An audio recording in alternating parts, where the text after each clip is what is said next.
সহ আমার সহযোদ্ধা ও বিএনপির অঙ্গ সংগঠনের নেতৃবৃন্দ সবাইকে এই রমজান উপলক্ষে সবাইকে ধন্যবাদ। আপনারা জানেন যে ইতিমধ্যে আমাদের দক্ষিণ দিগন্তী বিএনপির অভিভাবক, দক্ষিণ দিগন্তী গণমানুষের নেতা, সাবেক সকল চেয়ারম্যান, ভোলা জেলা বিএনপির অন্যতম সদস্য জনাব আলহাজ আবুল নোমান মোহাম্মদ সফিউল্লাহ কালকে আত্মঘাতিকভাবে তার উপরে কিছু সন্ত্রাসীরা হামলা চালায়। তার প্রতিবাদে আমরা একটি বিক্ষোভ মিছিল করেছি। আমরা এই প্রতিবাদে তীব্র নিন্দা জানাই। আপনারা জানেন এই স্বৈরাচার হাসিনার 17 বছর জুলুমের শিকার, যিনি 8 থেকে 10 বার কারাবরণ করেছে।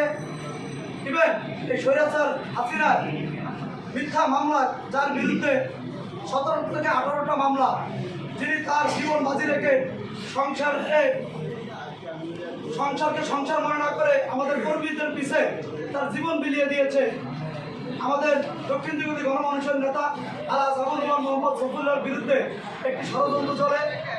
আমি ষড়যন্ত্রকারীকে বলবো, আপনারা যতই ষড়যন্ত্রকারী করেন না কেন, দক্ষিণ দিগন্তী জনগণ, এই দক্ষিণ দিগন্তী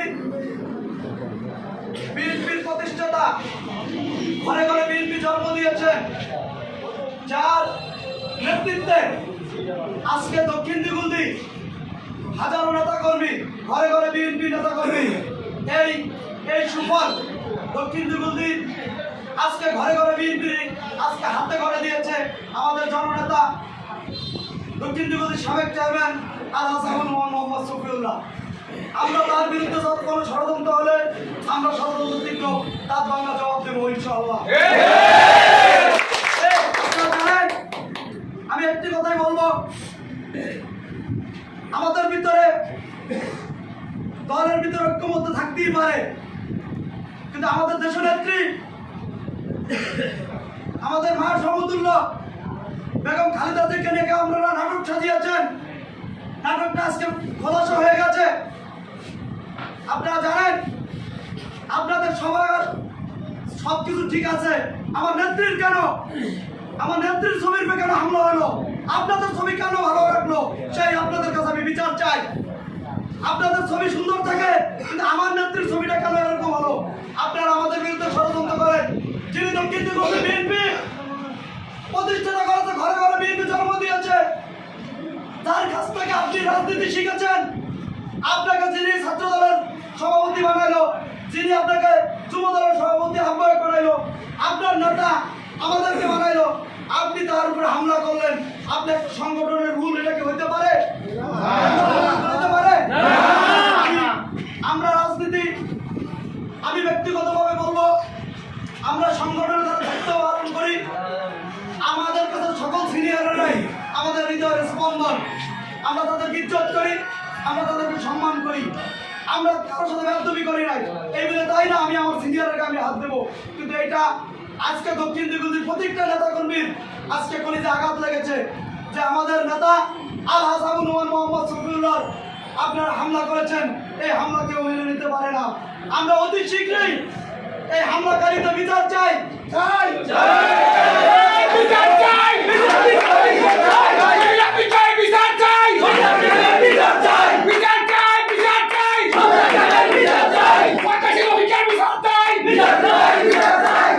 আমি একটি কথাই বলবো, আছেন প্রকৃতি বিএনপি নিয়ে দল করেন, দেশ নায়ক, আগামী দিনের রাষ্ট্র নায়ক জনাব তারেক রহমানের আদেশগুলো শোনেন, তার আদেশগুলো মানেন।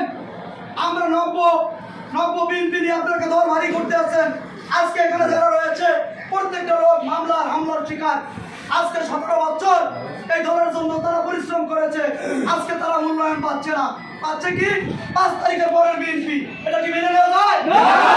আমরা বলি আমাদের নেতা নোমান চেয়ারম্যান আওয়ামী লীগের সাথে হাতাত করে নাই, আপনারা হাতাত করেছেন। ঠিক সেটার প্রমাণ একই দিনে এই বর্তলা বাজার 2টা ব্যবসা আটকানো হয়েছে। একই সময় একটা আমার আরেকটা একজনের 6 দিনের মাথায় তার ব্যবসা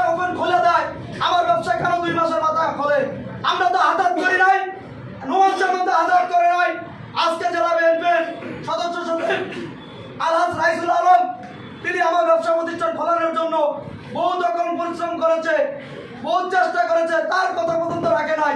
তাহলে আপনাদের ব্যবসা 6 দিনের মধ্যে কিভাবে করবো? নিশ্চয়ই আপনারা আওয়ামী লীগের দোষর।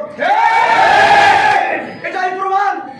আমার উপরে একই সময়ে আমরা 2-4 জন লোক বিএনপির বর্তলা দাঁড়িয়ে রয়েছি, আমার উপর হামলা করে আপনারা দাঁড়িয়ে রয়েছেন। তার মানে কি নোমান চেয়ারম্যানের কোনো লোক কি আপোষ করেছে? না, আমরা আপোষ করি নাই। আমরা রাজপথে ছিলাম নোমান চেয়ারম্যানের নেতৃত্বে। এই 17 বছর বিএনপির সকল প্রোগ্রামে দক্ষিণ দিগন্তের নেতৃত্বে করেছি। আমরা অন্য কোনো লোক আমরা বিএনপিতে আমরা পাই নাই। আপনারা দেখেছেন? আমরা দেখি নাই। আজকে কোথা থেকে আসলো আমরা জানি না। আমরা আজকে 16-17 বছর শ্রম দিয়েছি, যারা আজকে মাঠের কর্মী, যারা আজকে শ্রম দিছে, তারা আজকে মূল্যায়ন পাচ্ছে না। তাদেরকে আজকে আমাদের বিরুদ্ধে ষড়যন্ত্র করেন। আমরা ষড়যন্ত্র চাই না। আমরা চাই আগামী দিনের রাষ্ট্রনায়ক জনাব দেশ নায়ক জনাব তারেক রহমানের যে সিদ্ধান্ত আসবে, আমরা সিদ্ধান্ত অনুযায়ী ইনশাআল্লাহ আমরা কাজ করব। তবে আমরা কোনো আওয়ামী লীগকে এই দক্ষিণ দিগন্তের মাটিতে কোনো প্রতিষ্ঠিত করবো না। আমাদের নেতা আলহাজ নোমান চেয়ারম্যান কোনো আওয়ামী লীগকে প্রশ্রয় দেয় নাই, আমরাও কোনোদিন দেব না। ইনশাআল্লাহ আমরা এই নোমান চেয়ারম্যানের নেতৃত্বে এই দক্ষিণ দিগন্তে আওয়ামী লীগকে প্রতিষ্ঠিত করবো ইনশাআল্লাহ।